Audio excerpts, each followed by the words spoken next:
नमस्कार, welcome to the Ankur Raja.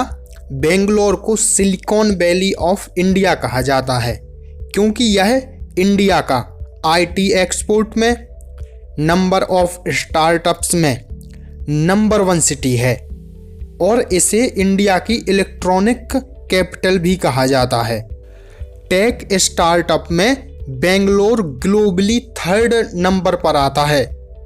57% of Indian startups funding सिर्फ जो बेंगलोर है वह ले जाता है। Amazon, Uber, विप्रो, माइक्रोसॉफ्ट, इन सब ने इंडिया की अदर सिटीज से अपने हेडक्वार्टर बेंगलोर में शिफ्ट कर दिए। और आपको पता होगा कि फ्लिपकार्ट का तो जन्म ही बेंगलोर में हुआ था। तो आखिर बेंगलोर कैसे बना इंडिया का सिलिकॉन वैली? आखिर कैसे Bangalore hub of ideas, talent, investment and emerging unicorns, इन सब का हब कैसे बना, यह जानेंगे इस वीडियो में। और यह वीडियो बेंगलोर के ऊपर केस स्टडी वीडियो है, तो एंड तक जरूर देखें। इस कहानी की शुरुआत होती है 1985 में, जब इंडियन मेंस क्रिकेट टीम ने हिस्ट्री क्रिएट कर दी थी। और उसी समय Texas instruments, Houston base company है, टेक कंपनी, इसने अपना बेस सेटअप किया बेंगलोर सोना टावर्स में।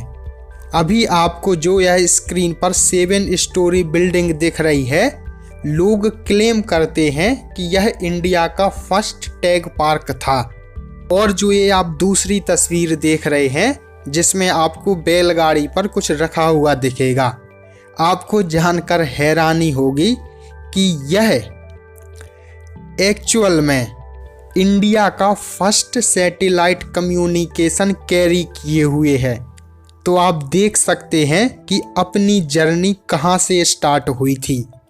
और बेंगलोर की इमेज को वर्ल्ड मैप पर दिखाने के लिए सिग्निफिकेंट कंट्रीब्यूटर जो इंडियन कंपनीज हैं वो भी हैं, जैसे ITI भवन भी हो गया, भारत इलेक्ट्रॉनिक्स, HMT, इन सब ने क्या है अपने जो हेड क्वार्टर हैं उनको सेटअप किया। और जो भी मैन्युफैक्चरिंग यूनिट्स हैं उन्हें भी क्या है सेट किया बेंगलोर में। और जो अपनी रिसर्च एंड डेवलपमेंट कंपनीज हैं, जैसे देख लीजिए इसरो हो गई, HAL हो गई, भारतीय विज्ञान संस्थान है ना, इन सब ने क्या है अपने हेड क्वार्टर्स हैं उनको बेंगलोर में सेटअप किया।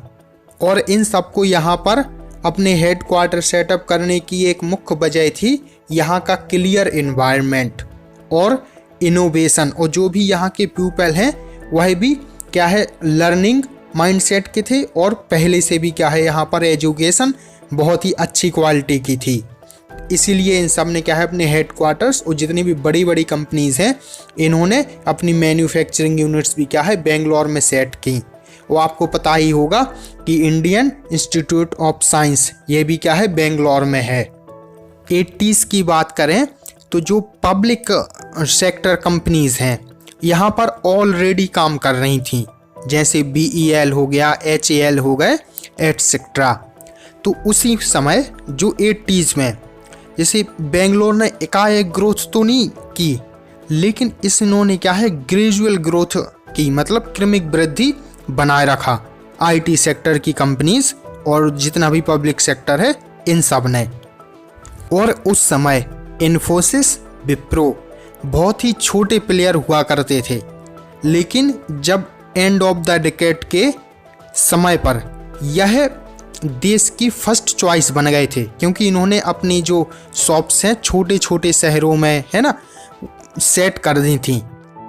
ये तो हो गया बेंगलोर का फाउंडेशन। जैसे मकान नहीं बनता तो यह सबसे नीचे वाला भाग हो गया कि बेंगलोर में एक नींव पड़ चुकी थी टेक कंपनीज की, है ना, IT सेक्टर की। इसके बाद आता है 1991। आपको पता होगा कि लिबरलाइजेशन शुरू किया गया था अपने इंडिया में, मतलब अपनी इकोनॉमी खोली गई थी वर्ल्ड के लिए। लिबरलाइजेशन के बाद इंडिया की जो इकोनॉमी है उसमें एकाएक बूम देखा गया। जैसे 2016 में जब जियो ने अपना इंटरनेट लॉन्च किया था, मतलब जियो सिम लॉन्च की थी, तो उस समय से इंटरनेट में जैसा बूम देखा गया वैसा ही उस समय पर इकोनॉमी में भी बूम देखा गया। और जो उसका कोर सेक्टर बना वह बना इंडिया का प्राइवेट सेक्टर फॉरेन इन्वेस्टमेंट से क्या है फैलना शुरू हो गया। और जब इंडिया में लिबरलाइजेशन पॉलिसी लाई गई उसी समय दुनिया में इंटरनेट अपना पैर पसार रहा था, है ना। तो क्या है जो आईटी सेक्टर है वह भी बढ़ रहा था। और जो बेंगलोर है उसमें फाउंडेशन पहले से ही पड़ चुकी थी। तो जो आईटी सेक्टर है वह बेंगलोर में क्या है बहुत ही तेज़ी से फलने फूलने लगा, क्योंकि यहाँ की जो पॉलिसीज़ हैं वह फेवरेबल थी, है ना। यहाँ पर जो आईटी पार्क्स हैं वह उस समय पर अनाउंस कर दिए गए थे, है ना। और जो यहाँ के पीपल हैं वह क्या है स्किल्ड थे, एजुकेटेड थे और जो कम सैलरी में काम करने के लिए तैयार भी थे, क्योंकि उसी समय जो इंडिया की क्या है पॉपुलेशन है वह भी बढ़ रही थी, है ना। तो कंपटीशन भी बढ़ रहा था और पढ़ाई लिखाई में वहाँ पर पहले से ही लोग क्या है अच्छे थे, क्योंकि वहाँ पर कॉलेजेस बनना शुरू हो गए थे पहले से ही, है ना। एजुकेशन सेक्टर पर उन्होंने पहले से ही फोकस कर रखा था, जो स्टेट गवर्नमेंट है और जो वहाँ के लोग हैं उन्होंने भी। तो क्या है इन सब फैक्टर ने क्या है बेंगलोर को एक आईटी हब के रूप में उभारना शुरू कर दिया। और फिर शुरू होती है जो क्या है एक फिर से बूस्ट मिला बेंगलोर को। ये तो जैसे अपने को इंडिया में पता था, लेकिन वर्ल्ड लेवल पर पहचान मिली, वह पहचान मिली Y2K बग से। आइए तो थोड़ा Y2K बग को मैं आपको बताता हूँ कि आखिर ऐसा क्या था कि बेंगलोर की किस्मत बदल के रख दी इस बग ने। 1999 खत्म होकर 2000 की शुरुआत होने वाली थी, लेकिन दुनिया भर के कंप्यूटर सिस्टम 31 दिसंबर 1999 से आगे का ईयर बदल पाने में सक्षम नहीं थे। सिस्टम अगले ईयर के लिए डेट और मंथ बदल सकते थे, लेकिन साल के लास्ट 2 डिजिट को छोड़कर जो आगे के 2 डिजिट हैं उन्हें नहीं बदल सकते थे। और इस तरह से 1 जनवरी 2000 को कंप्यूटर में दिखने वाली तारीख होती 1 जनवरी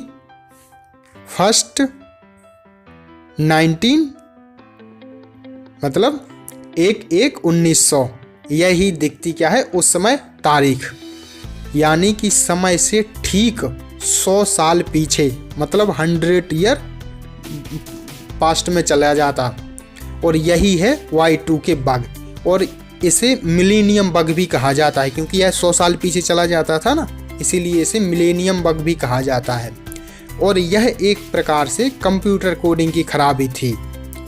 तो इसे सुधारने के लिए सहारा लिया गया जो बेंगलोर के इंजीनियर थे, जो भी बेंगलोर के सॉफ्टवेयर इंजीनियर थे उनका सहारा लिया गया।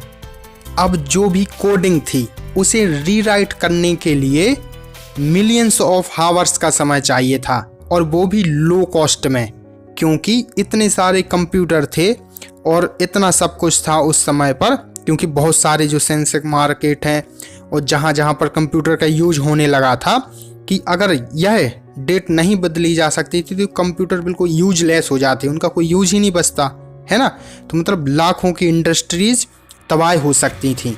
तो इसके लिए बिल्कुल स्किल्ड वर्कफोर्स चाहिए था, है ना, और बहुत सारी वर्कफोर्स चाहिए थी। ऐसा नहीं है कि थोड़ी बहुत से काम चल जाता, और क्या है पैसा भी कम होना चाहिए।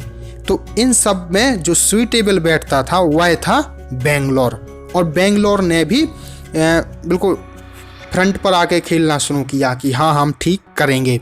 और उस समय पर सिर्फ Y2K बग के लिए ही बेंगलोर में जाने ना कितनी सारी आईटी जो कंपनी है वह खुल गई, सिर्फ इस बग को सॉल्व करने के लिए। और बेंगलोर ने कर दिखाया, उसने क्या है Y2K बग को सॉल्व कर भी दिया। और बेंगलोर की इसी सक्सेस ने जो बेंगलोर की रेपुटेशन है वह ग्लोबल आईटी स्पेस में बहुत ही ज़्यादा बढ़ा दी। मतलब यह सिटी ज़्यादा लॉन्ग वो नहीं था, जैसे आपको मैंने बताया कि मतलब 20 ईयर्स में ही क्या है 80 से और 2000 के बीच में ही क्या है वहाँ पर फाउंडेशन पड़ी आईटी सेक्टर की। इसके पहले क्या है वहाँ पर इतना ज़्यादा कुछ नहीं था। लेकिन इतनी जल्दी Y2 की वजह से इसे एक बूम मिला और इंटरनेशनल लेवल पर क्या है, बेंगलोर को एक पहचान मिल गई। और इसी सब ने जो भी सॉफ्टवेयर डेवलपमेंट, प्रोग्रामिंग है, इन सब के लिए क्या है यहाँ पर कंपनीज खोल दी और यह एक बहुत ही अच्छी डेस्टिनेशन बन गई US, यूरोप की कंपनीज के लिए।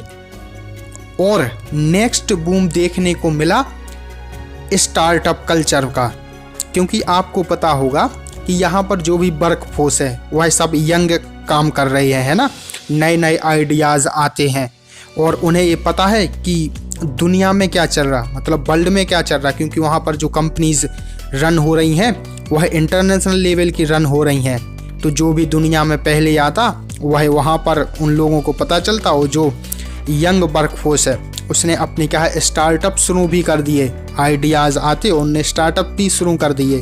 तो इन्हीं स्टार्टअप्स ने क्या है बेंगलोर को एक और बूम दिया, मतलब बहुत ही तेज़ी से विकास होने के लिए। और बेंगलोर में जितने भी स्टार्टअप्स हुए उन्हें जल्दी से पहचान भी मिलने लगी, क्योंकि जो वहाँ का इकोसिस्टम है वह बहुत ही बढ़िया है और जो इन्वेस्टर्स हैं वह भी वहाँ पर हैं। तो यानी सब कुछ है। और इन्वेस्टर जो मतलब इंटरनेशनल इन्वेस्टर हो गए, मतलब इंडिया के ही इन्वेस्टर हो गए, जो भी हैं, इन सब का क्या है, जब जहाँ पर जो चीज़ होगी उस चीज़ को लेकर सब लोग खिंचे ही चले आते हैं, है ना। तो यही सब हो गया कि किसी ने स्टार्टअप किया, किसी ने इन्वेस्टमेंट दी और फिर उस कंपनी को रन करने के लिए स्किल्ड वर्कफोर्स भी है। तो यहाँ का जो स्टार्टअप कल्चर है वह भी बहुत अच्छे से फलने फूलने लगा। तो यही सब चीज़ों ने मिलाकर बेंगलोर को क्या है सिलिकॉन वैली ऑफ इंडिया बना दिया। आप लोगों से मुझे एक सपोर्ट चाहिए बस, और वह सपोर्ट है कि आप चैनल को सब्सक्राइब कर लें और वीडियो को शेयर कर दें, क्योंकि इस वीडियो को रिसर्च करने में बहुत टाइम लगता है और मैं रिसर्च करके ही वीडियो बनाता हूं। तो गाइस बस आप इतना सा सपोर्ट करें कि चैनल को सब्सक्राइब कर लें और वीडियो को शेयर कर दें। और यहाँ तक वीडियो देखने के लिए आपका बहुत बहुत धन्यवाद।